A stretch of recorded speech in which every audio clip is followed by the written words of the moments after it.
Okay, TGI Friday, July 8th.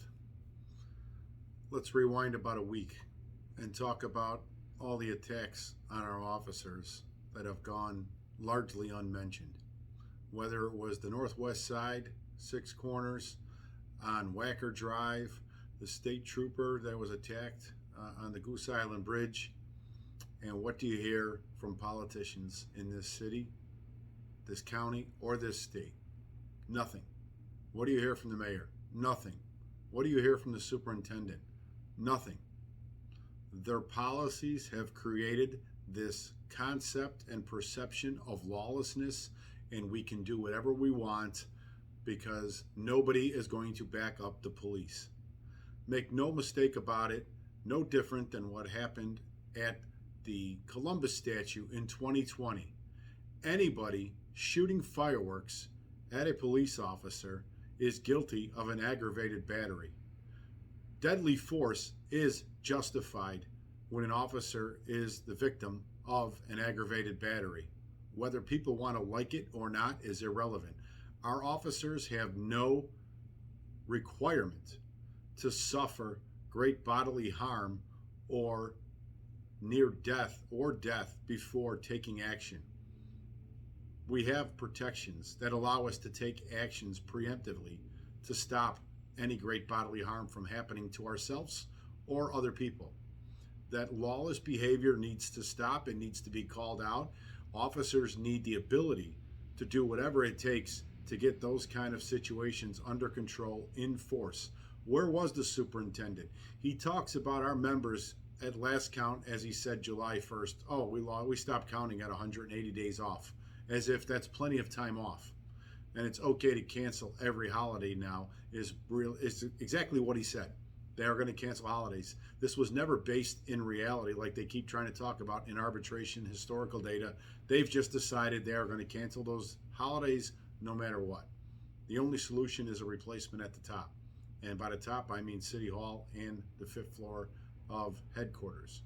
But they were nowhere to be found. I guarantee you the superintendent of police is not out on the street at 4 in the morning when he claims the majority of these violent crimes are happening.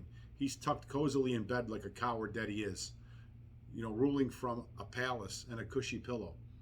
It's disgusting, but the mayor continues to allow it to happen. The aldermen allow it to happen. Now they're talking about a NASCAR race. Are you kidding me? With the perception you can do whatever you want, let's tell everybody, yeah, we're open to NASCAR racing in the streets of downtown Chicago. That's only going to encourage more stupidity with these cars. Until these cars are impounded and taken away from their owners, whether they're cars or motorcycles, for that kind of stupid behavior, it's not going to change. Does City Council have the guts to do it? You already know the answer to that. Not this City Council. The majority of them are cowards and literally are too woke to do what's right for the long term. All they care about is themselves. Like the brass, generally speaking, at headquarters, it's all about me, my paycheck, and my pension. We're going to keep continuing to harp on this. I'm not going anywhere. There will be a day of reckoning. Hopefully it's sooner rather than later, but it is coming. We're still waiting for the mayor and the superintendent to do the right thing for Officer James Feck, Jose Huerta, and Joseph Tripoli.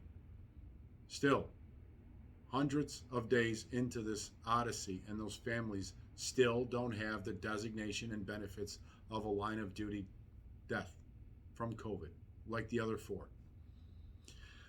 We will be having contract negotiations for phase 2 with the city on the 14th and the 18th.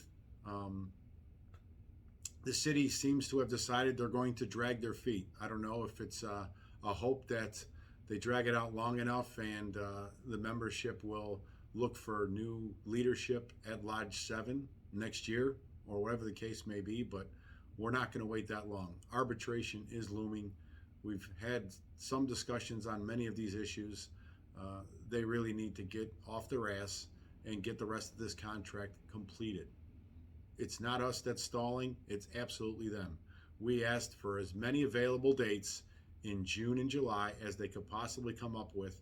I gave them over 25 available dates from the lodge's perspective. We got 2 dates. The 2 dates I just gave you. in a 6-week span. So what does that tell you about their commitment to getting the contract complete, or the respect for the men and women that do the job every day?